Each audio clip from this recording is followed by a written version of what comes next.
시간이 되었으므로 11월 24일 향기나무 예배 공동체 주일 예배를 하나님께 올려드리겠습니다. 다 함께 사도신경으로 신앙 고백하겠습니다.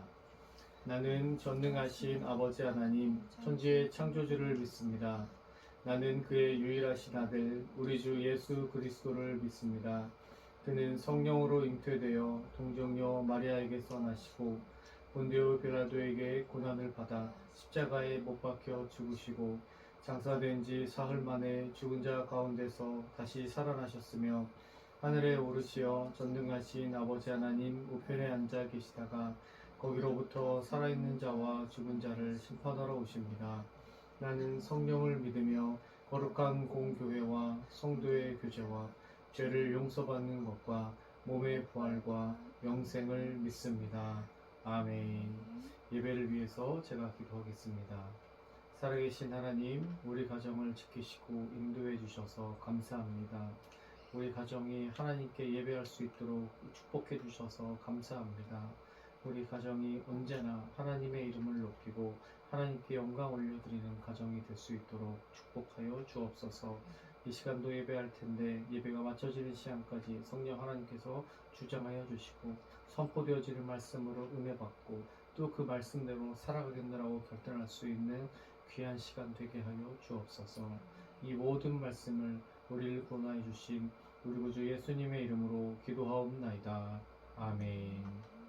하나님의 말씀을 보도록 하겠습니다. 오늘 우리에게 주시는 하나님의 말씀은 사도행전 16장 19절부터 26절까지의 말씀입니다. 사도행전 16장 19절부터 26절까지의 말씀을 우리 다 함께 한 목소리로 합독하겠습니다.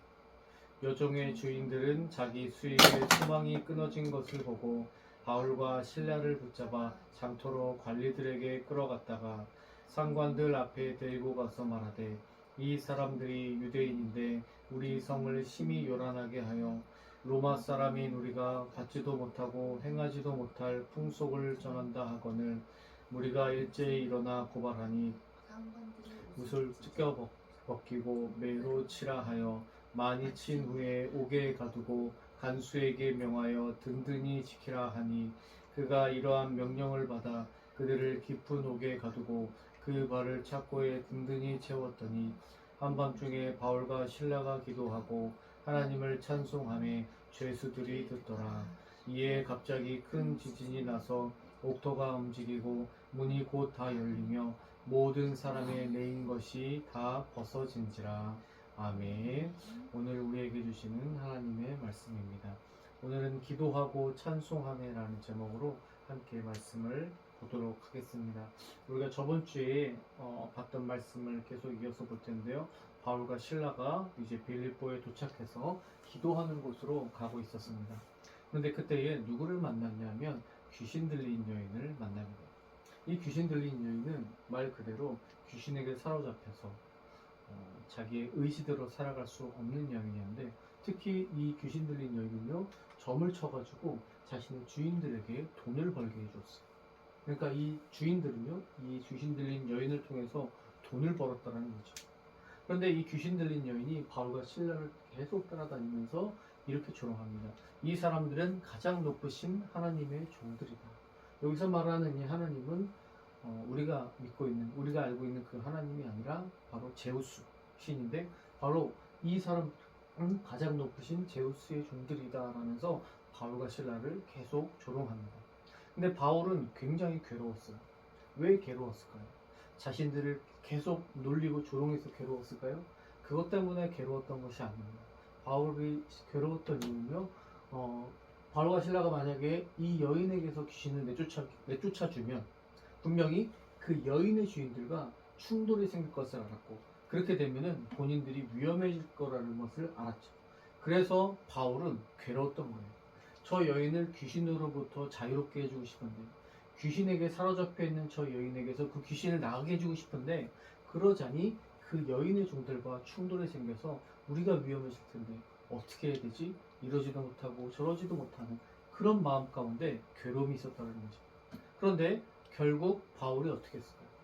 바울은 결국 이렇게 결정합니다. 예수 그리스도의 이름으로 내게 명하니 이 여자에게서 나가라. 말 그대로 이제 바울은 그 여인에게 있던 그 귀신을 나가게 해주고 그 여인을 자유롭게 해주기를 선택한 것입니다. 예수의 이름으로 나가라 라고 명령하자 이 여인은 이제 귀신으로부터 자유로워졌어요. 이제 귀신에 사로잡힌 몸이 아니라 자유의 몸이 되었습니다. 그러고 나서 바울은 이제 그 여인에게 이제 이전처럼 살지 말고 자유롭게 살도록 하여라 라고 그 여인을 놓아줍니다.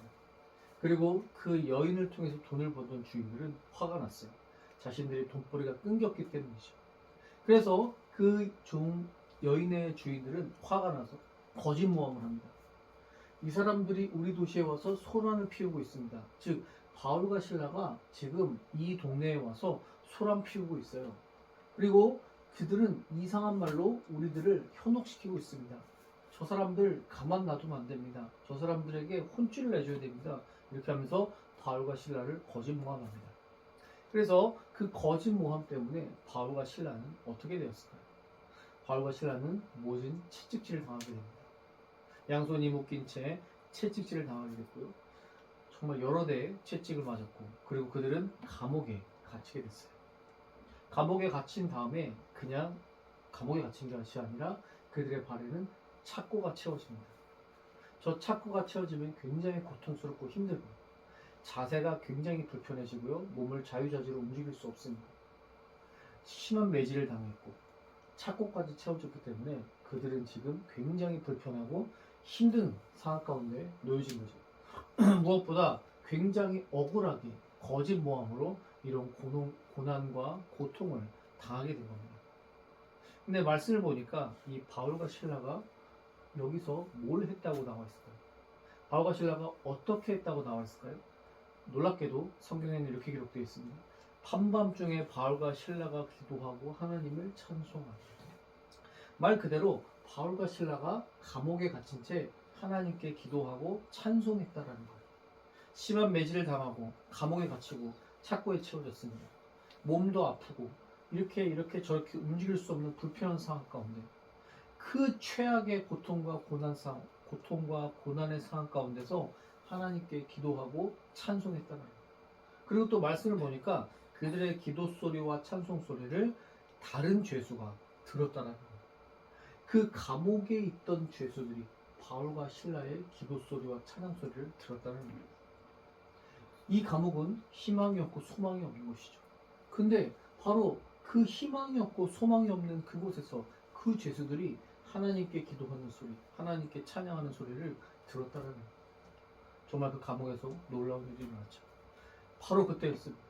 바울과 실라가 기도하고 찬양하는 바로 그때 갑자기 큰 지진이 나서 옥토가 움직였다라고 기록되어 있어요.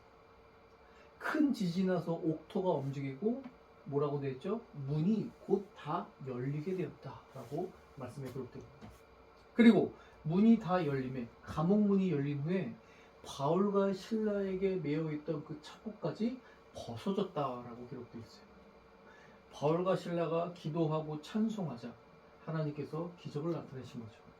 그 기도와 찬송, 하나님의 기적으로 이어졌습니다. 바로 하나님은요, 하나님의 사람들을 절대로 가만히 두지 않으시죠. 하나님은 하나님의 사람들을 인도하시고 보호하시는 하나님이십니다. 즉 하나님은 살아계시다라는 것을 우리는 말씀을 통해서 알 수 있습니다.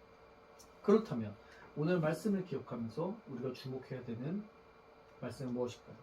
우리 오늘 25절과 26절인데 다 함께 읽어보겠습니다. 함께 읽습니다. 시작. 한밤중에 바울과 실라가 기도하고 하나님을 찬송하며 죄수들이 듣더라. 이에 갑자기 큰 지진이 나서 옥토가 움직이고 문이 곧 다 열리며 모든 사람에 매인 것이 다 벗어진지라. 아멘. 우리가 이 시간 주목해야 되는 말씀은요, 기도하고 찬송함에입니다. 다시 말씀드릴게요. 바울과 실라는 감옥에 갇혔어요. 매질을 당했어요. 착고가 채워졌어요. 그럼 그들의 심정이 어떨까요? 분명히 좋은 마음은 아니겠죠. 깊은 마음도 아니겠죠. 이들은 지금 신앙으로 다 괜찮아, 하나님 있기 때문에 다 괜찮아, 그런 마음보다는 억울한 눈물, 아픔, 고통, 슬픔, 그런 게 정말 가득했을 겁니다. 그냥 그림상으로 그냥 저렇게 표정이 없지만 이들은 지금 최악의 상황에 놓여 있는 것이죠. 우리와 똑같은 사람이거든요. 분명 우리와 똑같은 사람이기 때문에 저 억울한 상황, 고난과 고통의 상황에서는 정말 하염없이 눈물을 흘리게 되고 어찌할 줄 모르는 그 아픔 속에서 절망감에 빠질 수밖에 없는 것이죠. 그런데 그 고통과 고난의 순간, 최악의 상황에서도 이들은 기도하고 찬송했다는 거예요. 하나님으로 다 괜찮아 이것이 아니에요. 너무 힘들어요. 아파요. 괴로워요. 눈물이 나와요. 그럼에도 불구하고 기도하고 찬송했다는 거예요. 즉 기도할 수 없고 찬송할 수 없는 극한의 상황에서도 이들은 힘을 내서 기도하고 찬송했다는 거예요. 좀 더 직설적으로 말하자면 기도하고 찬송할 수 없는 상황인데 억지로라도 기도하고 찬송을 했다는 겁니다. 누구를 찬송했어요? 누구를 기도했어요? 바로 우리를 구원하여 주시고 우리를 구원하여 주신 예수님, 우리를 위해서 죽으시고 우리를 위해서 다시 살아나신 그 복음의 예수 그리스도, 바로 그분을 기도하고 찬송했다는 겁니다. 그때 누가 들었다 그랬죠?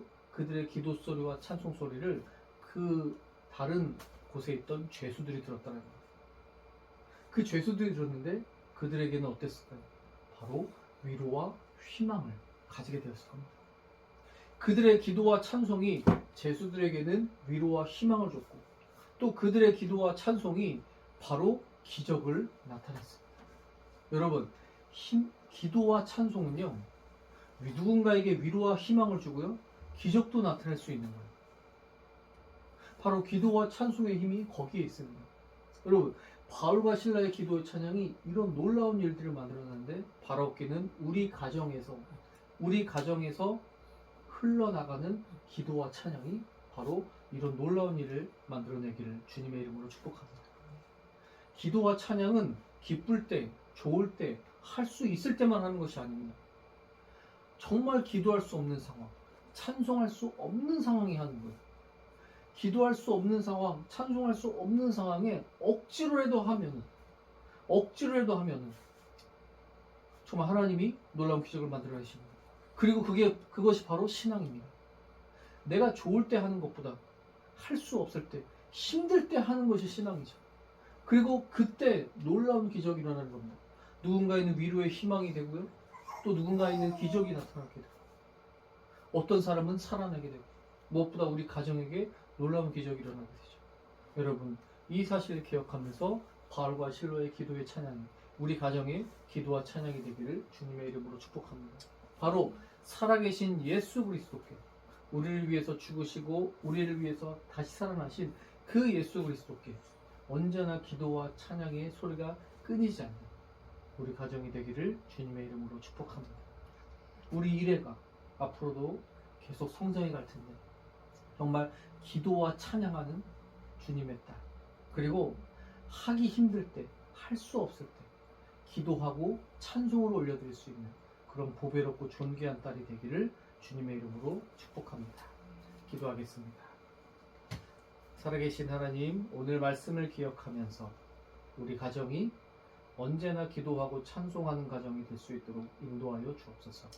우리가 좋을 때, 기쁠 때, 할 수 있을 때만 기도하고 찬양하는 것이 아니라 힘들 때, 아플 때, 정말 할 수 없는 상황일 때 그때도 기도하고 찬송할 수 있는 우리 가정이 될 수 있도록 인도하여 주옵소서. 그리하여서 우리 가정의 기도와 찬송으로 인하여서 많은 사람들에게 위로와 희망이 되고 또 놀라운 기적도 일어나게 될 것을 믿습니다. 바로 그 놀라운 일들이 우리 가정의 기도와 찬양으로부터 시작되어 줄 수 있도록 인도하여 주옵소서. 이 모든 말씀을 예수 그리스도의 이름으로 기도하오며 이제는 우리 구주 예수 그리스도의 은혜와 아버지 하나님의 크신 사랑하심과 성령 하나님의 위로교통 인도하심이 이제 찬송하기 힘들 때, 기도하기 힘들 때, 그때도 기도와 찬송을 하고자 결단하는 우리 가정 머리 위에 이제로부터 영원까지 함께 하시기를 간절히 축원하옵나이다. 아멘.